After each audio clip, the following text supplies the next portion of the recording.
अच्छा मैडम आपन को घर कोठी? आम घर होची भुवनेश्वर। अच्छा आपन को घर भी भुवनेश्वर, आम घर भी तो भुवनेश्वर। अच्छा मैडम भुवनेश्वर आपन को घर कोठी? आम घर होची लक्ष्मी सागर रे। अच्छा ताले आपन को घर भी लक्ष्मी सागर रे।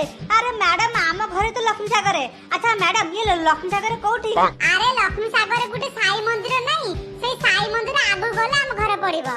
अरे अरे मैडम कोन कहउछन आपन? आम घर तो ठीक सेठी। अच्छा मैडम आपन को प्लॉट नंबर केते? आम प्लॉट नंबर होची 105। आपन कर केते? हेई देखो मो कथा। अरे आमर भी बा 105। इलो हेई देखलो सते ना कोन बा?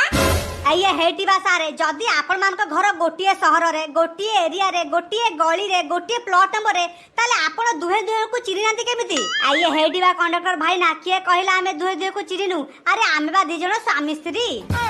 अरे आमे केते आउनु बस रे आसी बसिचु, बस ए पर्यंत छाडुनी कि लोक बाको के आसु नांती। ए सेई पे भाबिला हमें के टाइम पास कर दबु ना।